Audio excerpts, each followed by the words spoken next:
What if you're using only 10% of your potential? This is Personal Evolution Podcast, where mindset mentors John and Lisa hack the science of success.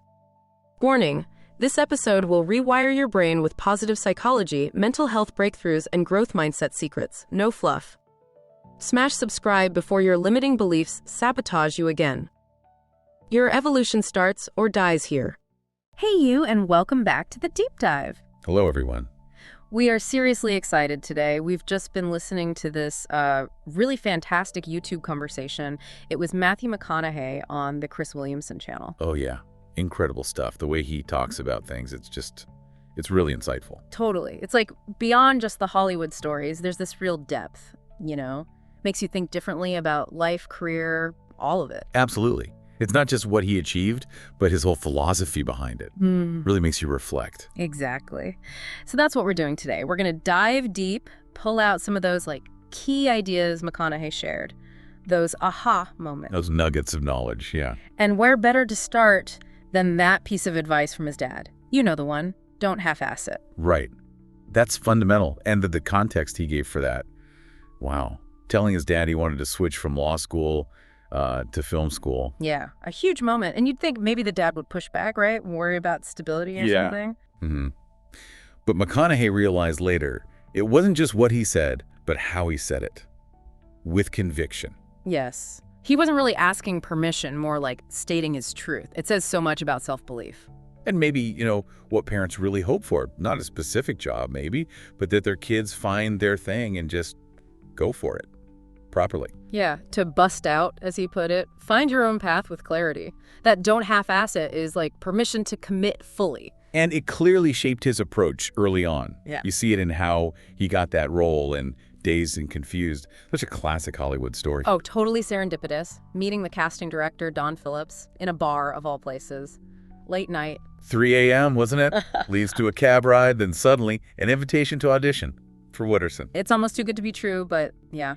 Makes you wonder about those chances we miss if we're not open, Well, and it wasn't just being there. It was his instant click with the character. Right. That line about high school girls. Mm-hmm. He saw something in it. He did. He said he felt like he could build a whole person just from that one line delivered right. Which is amazing. And then the makeup test just turns into his first scene. Right then and there. Talk about being thrown in. And it was improv. Picking up Marisa Robisi's character, the red-headed intellectual. And he comes up with those 3 lines on the spot. I love my car, I love rock and roll, I love getting high. Just channeling the character. And the all right. Iconic. Comes from thinking about Jim Morrison, but more laid back, just popped into his head. Incredible. Shows how inspiration can strike from anywhere, right? Your past experiences just feed into the moment. And that one scene, basically improvised, gets him called back for weeks. 3 weeks, yeah. Which, he found out later, wasn't just because he nailed it, though he did. No, Linklater, the director, was apparently trying to fill a story hole. Isn't that something? Sometimes the opportunity isn't even about you initially, but it's how you show up that counts. Precisely. The reason might be practical, but his talent and commitment, that not half-assing it, that's what kept him there. Preparation meeting opportunity. Absolutely. That full commitment, even when it's unexpected, that's the lesson. And speaking of commitment, let's talk about his views on risk and bravery. Yeah, he was really honest about that. He knows people see him as brave, making bold career moves and all that. But he admits he still feels like a chicken shit in some ways, which is relatable, actually. Very relatable. It reminds you, bravery isn't about having zero fear. It's about doing it anyway, in the areas that matter to you. We all have those areas, right, where we feel less confident. Maybe bravery is specific, not general. Yeah, like a muscle you use when certain tasks but not others.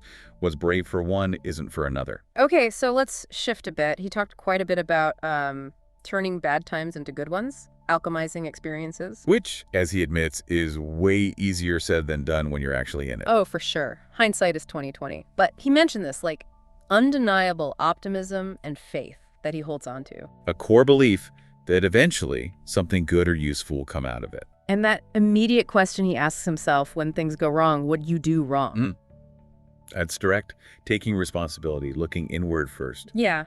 Not just blaming the world, but seeing if there's a lesson, Though you got to balance that, right? Sometimes stuff just happens. Of course. But it's a proactive stance. And he has strategies for getting through it. like intellectualizing it. And reminding himself, this too shall pass, even if it feels hollow at the moment. And finding the humor quickly. Yes, that seems key for him. It creates distance perspective.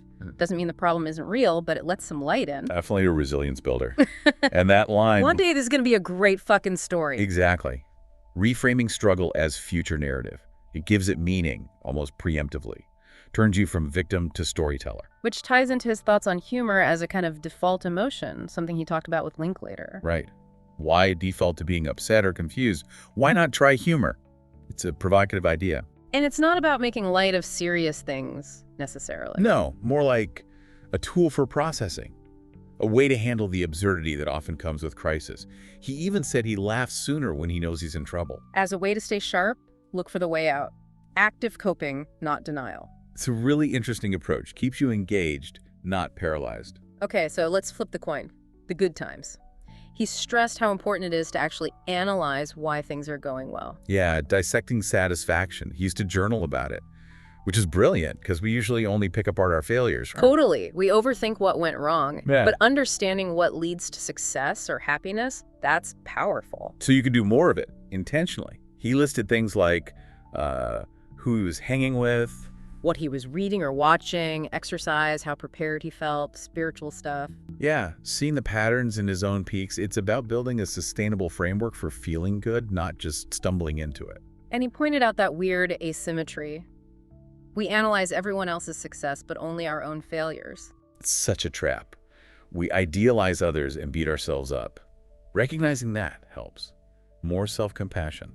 Then there was that phrase, living with less gravity and more backbone. I like that. Me too. He explained it as like, as you get older, don't let small stuff weigh you down so much that's less gravity. Okay. But also, hold on to your core principles. Don't compromise on what really matters. That's the more backbone. Resilient but principled. Got it. He also mentioned the beauty of ignorance sometimes helping him. That sounds counterintuitive. Well, sometimes not knowing all the rules or potential pitfalls lets you try things others wouldn't. You're freer. But obviously, you need experience too. It's a balance. And he talked very openly about imposter syndrome, that non-deserving complex, feeling like, why me? Even after massive success, surprisingly common. He tied it back to his blue-collar roots, that work ethic, almost feeling like success came too easily. He even had that image of giving himself a mental bloody nose to feel like he'd earned it. Yeah, a way to feel grounded, like he'd paid the price. It shows that internal struggle. And just the sheer impact of losing anonymity, being constantly seen, perceived, that changes everything. Fundamentally, how you move through the world. The pressure, but maybe also a spur to self-reflection. Which led him to that trip to Peru, right? To just be a stranger again. Yeah, test his character away from the fame. See if his values held up without the spotlight. Connect with people on a basic human level. Sounds like it was really important for him. He also briefly touched on choosing a partner. Simple advice, really. Friends first. And a similar moral bottom line. Seems solid. Essential foundations, you'd think. Friendship for resilience, shared values for direction. And then that huge career shift he made. The aggressive pivot. Moving away from the rom-coms. Yeah. Took guts. And he gave huge credit to his wife, Camila, for her support. Yeah, that 3 a.m. decision, he called it. And she was just unwavering, even facing maybe a long time with no work. That 20-month hiatus, yeah, that level of support is incredible and speaks volumes about their partnership. He said he wasn't really scared of becoming irrelevant during that time either. Which suggests he was really driven by something internal, right? Finding work that felt right, not just chasing fame. The conviction was stronger than the fear. Finally, he brought up that idea. Life is lived forwards, but only understood looking back. And use his mom's commitment to denial as a kind of extreme example of how we shape our own stories about the past. How our present perspective colors how we see what happened. We all construct narratives. Absolutely. We make sense of the journey in retrospect. So maybe the thought to leave everyone with is that challenge from McConaughey. Are you really going all in, not half-assing the things that genuinely matter to you? Yeah. And what does your own version of success truly look like? Not the default version, but yours. Are there places you're just coasting where you could be more intentional? Definitely food for thought. Yeah. Thanks so much for diving deep with us today. Hopefully you found some gems in McConaughey's way of thinking. We certainly did. It was fascinating to unpack. We'll catch you on the next deep dive. Until then, keep thinking, keep exploring. It was a pleasure. See you next time. All right, folks, that wraps up another episode of the Personal Evolution Podcast. We hope you gleaned some useful insights today. We'd love to know what you thought. Drop a comment below with your key takeaways. If you enjoyed this conversation and want more personal growth and motivation content, please hit like and subscribe to the Personal Evolution Podcast. Don't forget to turn on notifications so you don't miss the next episode. Thanks for listening, and keep evolving.